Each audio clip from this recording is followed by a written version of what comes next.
আমার অনেক অনেক শ্রদ্ধেয় হযরত মাওলানা মুফতি আতাউল হক জালালাবাদী দামাত বারাকাতুহুল আলিয়া হযরত কথা বলেছেন। আমি যখন আসছি তখন শুনতেছিলাম আমার পরম শ্রদ্ধেয় শায়েখ আরিফ বিল্লাহ হাকিমুন নফস আল্লামা মুফতি মুশতাকুন নবী কাসিমি হযরত দামাত বারাকাতুহুম বয়ান করছিলেন তখন, এবং এর আগেও আমাদের দুইজন প্রিয় ভাই হযরত মাওলানা মুফতি রেজাউল করিম আবরার, হযরত মাওলানা মুফতি ইউসুফ বিন ইকবাল, আলহামদুলিল্লাহ তার মানে যথেষ্ট পরিমাণ ধারাবাহিক বয়ান হয়েছে। সবচেয়ে বড় কথা হলো আমার শায়েখ তিনি বয়ান করছেন, এরপরে বাস্তবতা আসলে আমাদের বয়ানের আর তেমন কোনো প্রয়োজন নেই।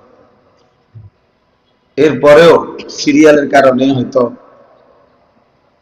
আমাদের আরেকটা মাহফিল ছিল, সেখানেও এইখানের ওয়ালারা ওইখানে গেছে, ওইখান থেকে এখানে আসছে, এই জন্য পিস করতে হয়েছে, এছাড়া তো উপায় নেই। শায়েখ এখন ওইখানে নিশ্চয়ই বয়ান করতেছেন, এই জন্য তো আমি আপনাদের সামনে পবিত্র কোরআনুল কারীমের 18 নম্বর পারা 23 নম্বর সূরা, সূরাটির নাম সূরায়ে মুমিনুন। এই সূরার 8টি আয়াত 55, 56, 57, 58, 59, 60, 61, 62 এই মোট 8টি আয়াত তেলাওয়াত করেছি, সব ছোট ছোট আয়াত। ইনশাআল্লাহ এই অল্প একটু সময়ের মধ্যে এই 8টি আয়াতকে সামনে রেখে সামান্য কিছু কথা আরজ করতে চাই। আল্লাহ তাআলা আমাদেরকে তৌফিক দান করেন। আমি আবারও অনুরোধ করছি, কমপক্ষে প্যান্ডেলের কাছে স্বেচ্ছাসেবক ভাই যারা আছেন আপনারা একটু ফিকির করে কেউ যেন দাঁড়ায় না থাকে। এখানে এখনো যথেষ্ট পরিমাণ জায়গা আছে বসার মতো। দয়া করে আল্লাহর ওয়াস্তে যিনি 2 মিনিট শুনবেন আপনি 2 মিনিটেই বসে শুনুন। আমি এটা গুরুত্ব দিচ্ছি যে আল্লাহর কথা বসে শোনা আদব, আল্লাহর কথা বসে শুনলে আদব। হযরত জিবরাইল আলাইহিস সালাম যতবার নবী সাল্লাল্লাহু আলাইহি সাল্লামের কাছে মানুষের আকৃতিতে আসতেন তো তিনি নবীজির সামনে এসে বসতেন, এরপরে শতভাগ একদম চোখের দিকে তাকায়া বুক বরাবর হাঁটু পর্যন্ত মুখোমুখি বরাবর করে একদম মুখোমুখি হয়ে বসে এরপরে নবীজির সাথে কথা বলতেন। এই জন্য আল্লাহর কথা, নবী সাল্লাল্লাহু আলাইহি সাল্লামের কথা বসে শোনা এটা আদব। হযরত মুসা আলাইহিস সালামকে আল্লাহ তাআলা প্রথম যেদিন তুর পাহাড়ে কথা বলা শুরু করছিলেন সেদিন আগে বলে নিছেন, ইন্নী আনা রাব্বুক ফাখলা'না আলাইক। মুসা আমি তোমার রব, মানে আমি তোমার সাথে কথা বলবো, অতএব তুমি তোমার জুতা খুলে ফেলো। ফাখলা'না আলাইক, তোমার জুতা খুলে ফেলো। তো কোরআন শরীফের আয়াত। এখানে নিঃসন্দেহে কোন পাহাড় কোন নবীর চাইতে দামি হতে পারে না। নবী দামি, তাহলে মুসা নবীর চাইতে তুর পাহাড় দামি হতে পারে না। তাহলে আল্লাহ তাআলা কেন জুতা খুলতে বললেন? পাহাড়ের দাম বেশি নবীর চাইতে না, এই জন্য আল্লাহ তাআলা বললেন আল্লাহর কথা শুনবার আদব এটা, জুতা খুলে শুনে। এই জন্য দাঁড়াইয়া যদি কেউ শুনে তাহলে তো সে জুতা পরা থাকে, ফলে বসে শুনলে জুতাও খোলা হয়, বসে শোনার আদবও রক্ষা হয়। এজন্য আমি প্রায় বলি যে আমাদের কওমি মাদ্রাসায় যুগ যুগ ধরে আলহামদুলিল্লাহ একেবারে 6 বছরের বাচ্চা নুরানির তারও জুতা খোলা অবস্থায় সমান জায়গায় বসে দিন শেখানো হয়। আবার দাওরায়ে হাদিস পড়ে যে মাস্টার্স লেভেলে 25 বছরের ছেলে, তাকেও জুতা খোলা অবস্থায় সমান জায়গায় বসে আমাদের কওমি মাদ্রাসায় পড়ানো। এর একটা বড় কারণ এটা আদব, এটা ইলমের আদব, কোরআন সুন্নাহর আদব, আল্লাহর দ্বীন শিখবার আদব। কথা বলেন না ভাই, কথা বলেন না। আল্লাহর কথা শুনবার এটা আদব, দ্বীন শেখার আদব। হাদিসের মধ্যে আছে, নবী সাল্লাল্লাহু আলাইহি ওয়াসাল্লাম বলছেন, আল্লামানি রব্বি ফাআহসানা তা'লিমি ওয়া আদ্দাবানি রব্বি ফাআহসানা তা'দীবি। নবীজি সাল্লাল্লাহু আলাইহি সাল্লাম বলেন, আমার আল্লাহ আমাকে ইলম শিখিয়েছেন, সর্বোত্তম ইলম। এবং এই হাদিসে নবীজি তৎক্ষণাৎ আবার বলছেন যে, এবং আমার আল্লাহ আমাকে আদব শিখিয়েছেন, সর্বোত্তম আদব। একই কথা হাদিসে বলছে, ইলম এবং আদব। নবীজি সাল্লাল্লাহু আলাইহি সাল্লাম বলেন, আল্লাহ তাআলাই আমাকে ইলম শিখিয়েছেন সর্বোত্তম, আদবও শিখিয়েছেন সর্বোত্তম। এই জন্য নবী সাল্লাল্লাহু আলাইহি সাল্লামের কথা, বাক্য, বাণী এটা যেমন শ্রেষ্ঠ, সুন্দর, নবী সাল্লাল্লাহু আলাইহি সাল্লামের আচরণ, উচ্চারণ, চলন বলন, হাঁটা চলা, আহার নিদ্রা, মানে প্রতি সেকেন্ডের হারাকাত সাকানাত, নবীজির স্থিরতা অথবা নবীজির চলমান কোনো কাজ, সবকিছুই আপনজন, দুশ্মন, বন্ধু, শত্রু, ইমানদার, বেঈমান সকলের নিকটে 1450 বছরে লক্ষবার প্রমাণিত হয়েছে যে তার সবকিছুই সুন্দর, তার সবকিছুই শ্রেষ্ঠ। কারণ নবী সাল্লাল্লাহু আলাইহি সাল্লামের হাসিটা কতটুকু মাত্রা, এটা আল্লাহ তাআলা নির্ধারণ করে দিয়েছে। কান্নার পরিমাণটা কতটুকু হবে, এটা আল্লাহ তাআলা নির্ধারণ করে দিয়েছে। সবকিছু রব্বুল আলামিন ঠিক করে দিয়েছে, সবকিছু। আল্লাহ তাআলা কসম করে বলছেন, ওয়া ইন্নাকা লাআলা খুলুকিন আযীম। বন্ধু, আপনাকে আমি কায়নাতের সর্বশ্রেষ্ঠ, উত্তম, মহান গুণে সাজিয়েই আপনাকে আমি পাঠিয়েছি। এই জন্য দোস্ত, এটা আমি প্রসঙ্গক্রমে বলে নিলাম। এই পৃথিবীতে এই আজকের যত কিশোর নওজোয়ান ভাই, তোমরা প্রত্যেকেই ভাইয়া স্বাস্থ্য পছন্দ করো।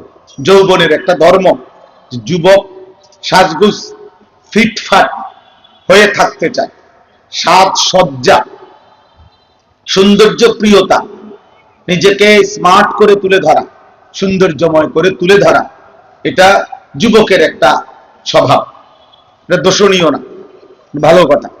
কিন্তু সবচেয়ে বড় ব্যর্থতা হলো, কাপুরুষতা হলো যে কোন মুসলিম যুবক এত বড় বেগায়রত, আত্মমর্যাদাহীন, আত্মসম্মানহীন, যে সে সাজতে গিয়ে নিজের ধর্ম, নিজের সর্বশ্রেষ্ঠ রাসূল, সৌন্দর্যের শ্রেষ্ঠতম ব্যক্তিত্ব তার কাছে থাকার পরেও তাকে ছেড়ে দিয়ে প্রতিনিয়ত নাম নিশানাহীন, ঠিকানাহীন, বংশহীন, জাত গোত্রহীন কোন কাফের, মুশরিক, বেঈমানের চাল চলন প্রতিনিয়ত অনুসরণ করে ওই আলোকে সাইজা নিজেকে স্মার্ট প্রমাণ করতে চায়, এটা অসভ্যতা আর আহাম্মকি ছাড়া আর কিচ্ছু। তুমি বোকা, মূলত তুমি আহাম্মক, তুমি অশিক্ষিত। বেঈমানের ভদ্রতা, সৌন্দর্য নয়। আল্লাহ কোরআনে বলছে, ইন্নামাল মুশরিকুনা নাজাস। আল্লাহ তাআলা বলছে সমস্ত মুশরিক নাপাক। তাহলে মুশরিকের সব নাপাক। আল্লাহ কোরআনে বলছে নাজাস, নাপাক। অতএব চুল, চেহারা, লেবাস, পোশাক, কোন কিছুতে যারা মুশরিকদের অনুসরণ, সিনেমা দেখে, নাটক দেখে, মোবাইল দেখে, ফেসবুক দেখে, ইউটিউব দেখে, কিংবা কোন ইউরোপীয় কালচার দেখে তুমি যদি মনে করো তোমাকে হ্যান্ডসাম দেখাচ্ছে, আল্লাহর কসম নবী সাল্লাল্লাহু আলাইহি সাল্লাম এবং সাহাবায়ে কেরামের সৌন্দর্যের সামনে সেটা ধোঁকা ছাড়া আর কিচ্ছু না। এটা ধোঁকা, ধোঁকা। এটা এই পৃথিবীতে রাসূলুল্লাহ সাল্লাল্লাহু আলাইহি সাল্লামের সুন্নাতের সবচেয়ে বেশি পাবন্দ সর্বস্তরের মানুষ মুসলমানদের মধ্যে। বর্তমান পৃথিবীতে সবচেয়ে বেশি যারা সুন্নাতের চেহারায়, সুরতে, ইমানে, আমলে সবচেয়ে বেশি সুন্নাতের অনুসরণ করে থাকে তারা হচ্ছে আফগানের মুসলমান। এজন্য আমি বারবার দেখছি হজে, উমরায় সারা পৃথিবীর মুসলমান আল্লাহর ঘর জিয়ারত করতে আসে, প্রতিবারই দেখছি আফগানের মুসলমান যখন হাঁটে তাওয়াফে, সাইতে, আফগানি কোন মুসলমান, তখন আশপাশের সব তার দিকে তাকায় দেয়, যে ব্যাটারে দেখতেই আলাদা মনে হয়। তার প্রতি সবাই একটা সশ্রদ্ধ সম্মানের সাথে তাকায়। এজন্য মুশরিকের চলন বলন, ঢং ঢুং সুন্দর না, বরং এটা পরাধীনতা, কাপুরুষতা, এটা ব্যর্থতা, এটা হীনমন্যতা, এটা আত্মমর্যাদাহীন ব্যক্তির পরিচয়, বেগায়রত মানুষের কাজ, যার নিজস্ব কোনো ব্যক্তিত্বের অভাব, আত্মসম্মানের অভাব, প্রেস্টিজ কনসার্নের অভাব, অর্থাৎ আত্মসম্মান কম, আত্মমর্যাদা কম, যার সৃষ্টিকর্তা আল্লাহ, যার নবী মুহাম্মদুর রাসূলুল্লাহ সাল্লাল্লাহু আলাইহি সাল্লাম, যার ধর্ম ইসলাম, যার কিতাব আল কোরআন, এই চারটি শ্রেষ্ঠ সম্পদ যার আছে, আল্লাহ যার রব, মুহাম্মদ সাল্লাল্লাহু আলাইহি সাল্লাম যার রাসূল, কোরআন যার কিতাব, ইসলাম যার ধর্ম, খোদার কসম সে একটা সুতার জন্য পৃথিবীর কোন বেঈমানের দ্বারস্থ হতে পারে না। চারটা নিয়ামত যাদের আছে, এজন্য এটা কাপুরুষতা। এজন্য রাগ করলে রাগ করবেন, বাকি স্পষ্ট বক্তব্য, দাড়ি কাটা কাপুরুষতা, আত্মসম্মানহীন, আত্মমর্যাদাহীন।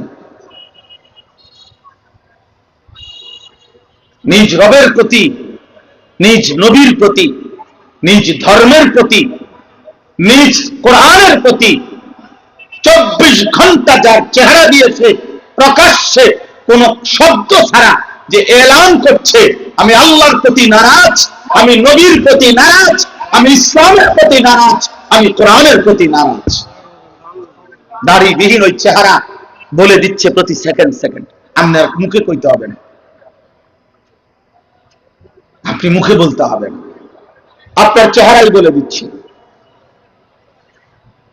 যে সমস্ত যুবক তোমাদের চুল মুশরিকের মতো, বেঈমানের মতো, তোমরা আত্মমর্যাদাহীন, আত্মসম্মানহীন।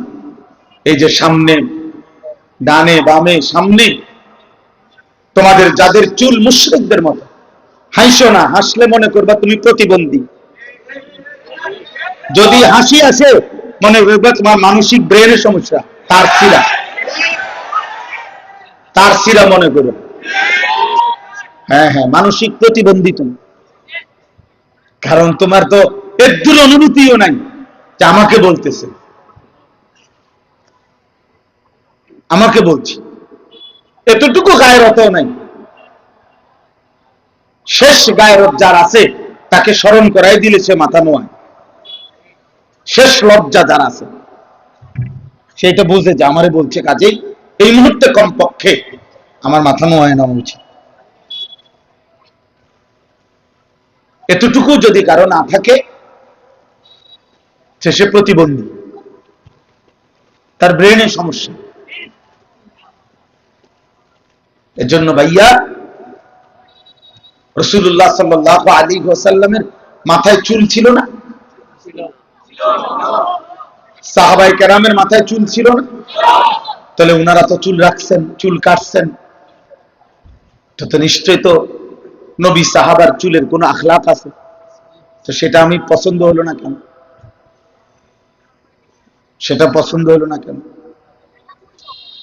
আপনি যদি বলেন হুজুর এগুলো আপনাদের হুজুরদের সংকীর্ণতা, এই সমস্ত ছোটখাটো বিষয় নিয়ে আপনারা বাড়াবাড়ি করেন না, আপনি অনেক বড় উদার, পৃথিবীর সব মুশরিক আপনার কাছে জায়গা পায়, আপনি অনেক বড় উদার, আমরা আরো উদার হওয়ার চেষ্টা করি।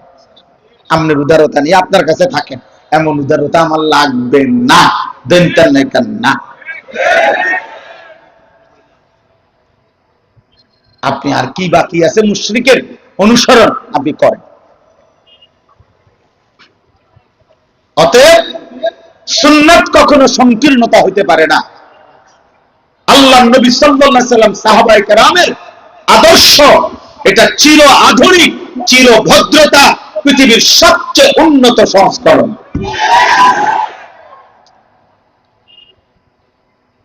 এটাই সুন্দর, এজন্য এটা গুরুত্বপূর্ণ। মানুষের অন্তরের পবিত্রতা এটা যেমন গুরুত্বপূর্ণ, মানুষের বাহ্যিক পবিত্রতা এটাও গুরুত্বপূর্ণ, দুইটাই গুরুত্বপূর্ণ। কোরআনুল কারীমে আল্লাহ বলছেন ইন্নাল্লাহা ইউহিব্বুত তাওয়াবিন ওয়া ইউহিব্বুল মুতাতাহহিরিন। এই যে সাফ বক্তব্য, আল্লাহ তাআলা অন্তর যে তওবা করে পবিত্র করেছে, গুনাহ মাফ করায় নিছে, আল্লাহ বলেন আল্লাহ তাকে ভালোবাসেন।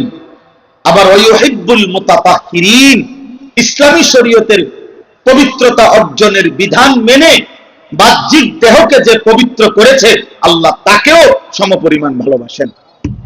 নাকি? এটাই তো অর্থ। তাহলে কি বোঝা গেল? যে অন্তরের পবিত্রতা এটা যেমন গুরুত্বপূর্ণ, বাহ্যিক দেহের পবিত্রতা এটাও কি গুরুত্ব।